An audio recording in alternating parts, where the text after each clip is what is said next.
Allez, une petite vidéo à la débeauté comme ça.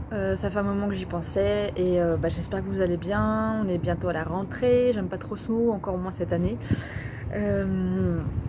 Alors moi j'avais envie de faire une petite vidéo sur cet été, comment vous avez vécu un petit peu l'évolution des restrictions et des lois liberticides. Bon, évidemment quand je me mets à faire une vidéo, ma fille me cherche. Voilà, je sais pas comment vous ça s'est passé, aussi ça dépendait des villes de chacun. Donc moi j'habite dans une ville du Vaucluse. Voilà, donc ça n'a pas été trop chiant en fait au niveau des règles, bon, un peu comme partout. Par contre à partir du 20 juillet comme partout, donc le masque est devenu obligatoire dans les magasins, sachant que moi jusqu'à cette date j'arrivais à ne quasiment pas le mettre, sauf vraiment des endroits où c'était obligatoire, genre médiathèque ou des choses comme ça. Donc j'étais plutôt super contente comme je l'ai dit dans ma dernière vidéo. Et puis en fait le jour où la nouvelle est tombée, ça m'a fait l'effet d'une énorme baffe. J'ai détesté, je me suis dit mais c'est pas possible, on va aller où comme ça.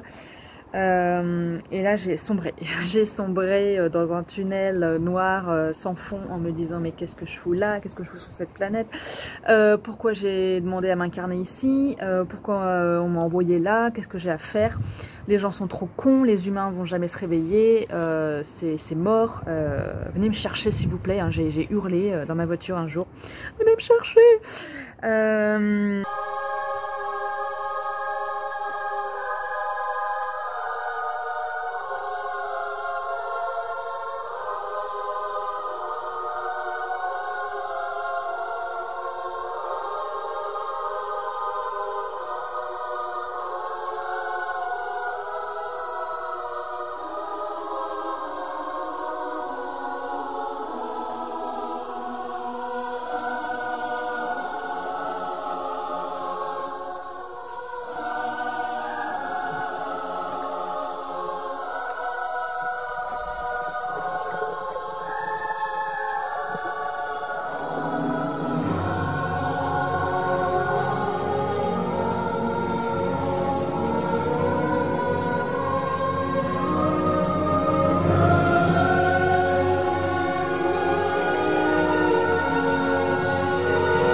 Voilà, j'ai même prié pour pour mourir, hein, je vais être honnête. Voilà, je me suis dit, mais putain, mais pourquoi moi je voudrais bien avoir le Covid et mourir, quoi. Enfin, au moins, voilà, ou alors, je sais pas, peut-être le semi-foudroyante ou un truc comme ça, sympa, qui t'emporte en un mois.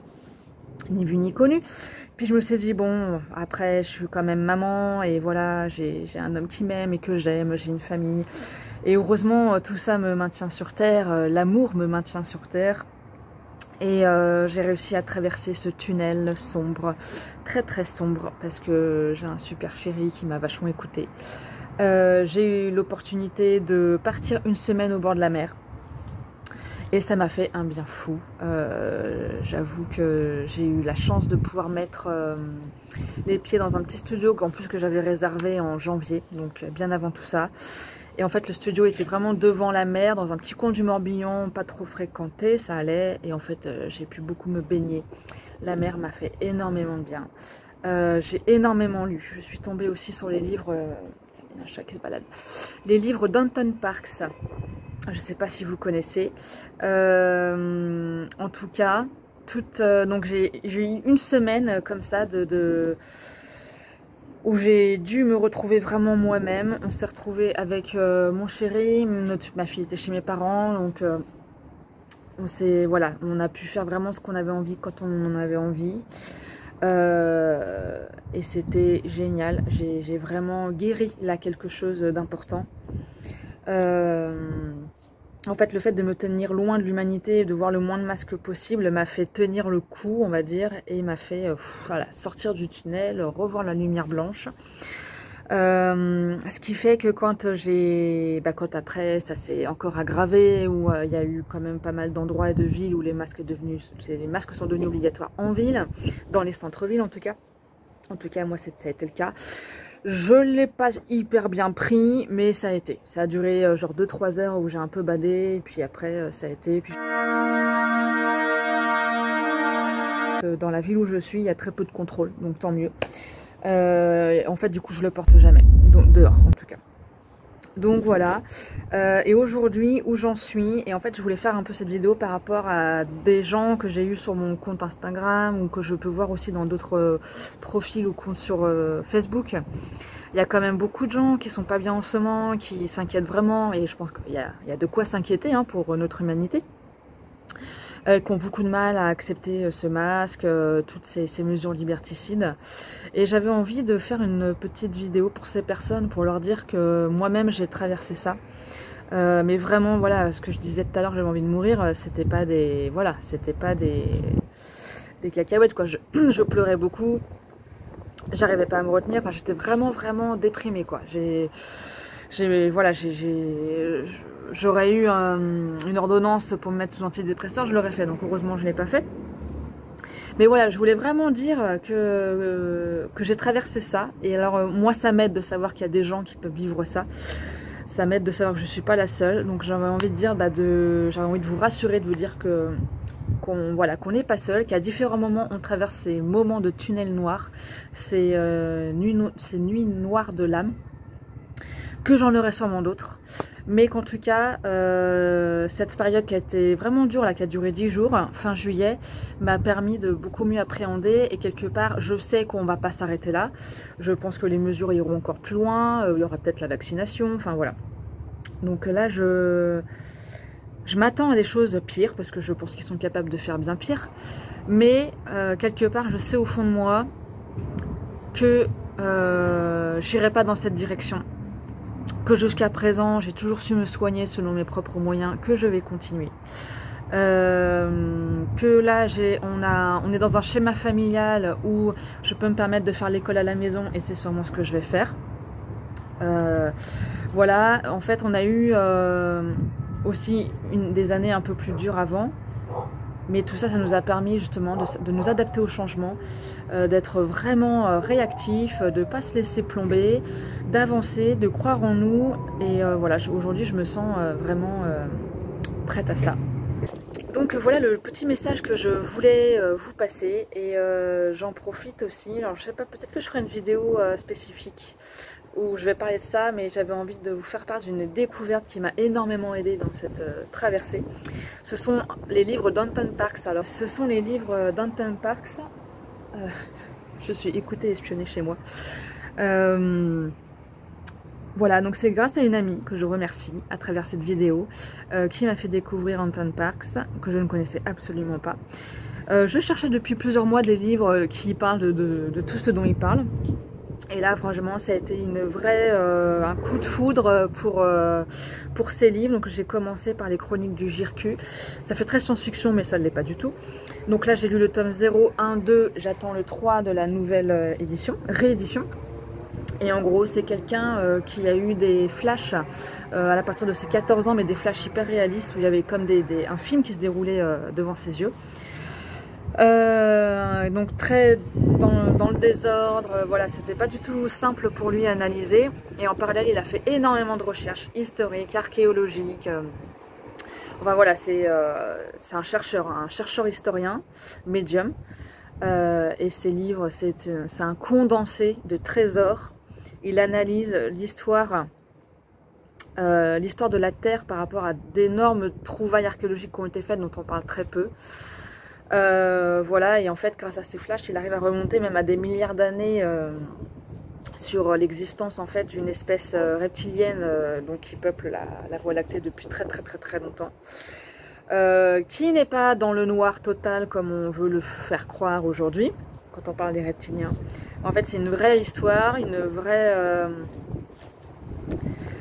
une histoire d'une grande civilisation pour qui les choses ne sont ni noires ni blanches. Par contre, ce qui est sûr, c'est que l'homme est bien un troupeau en fait, puisque Adam en sumérien signifie animal. Donc on a vraiment été conçus comme des êtres en fait très peu éveillés, très déconnectés du divin. C'est pour ça qu'aujourd'hui il est très important de se réveiller, de se reconnecter. C'est ce que beaucoup de gens font et je pense qu'il faut continuer. C'est important aujourd'hui de vraiment de briller, de rester, alors on le dit partout hein, et je sais que c'est pas facile, même moi quand j'ai eu ce fameux tunnel noir la fin juillet, on avait beau me dire mais brille, j'avais juste envie de foutre une balle dans la une baffe, ta gueule, j'ai pas envie de briller. Voilà, mais en fait je pense que une fois qu'on accepte vraiment ce côté noir qu'on a envie de traverser, ce ras-le-bol, cette injustice, cette énorme tristesse d'être là, de devoir subir le même sort que plein de gens qui ne sont pas éveillés, parce que moi c'est un peu ce que j'ai ressenti, une grosse blessure d'injustice.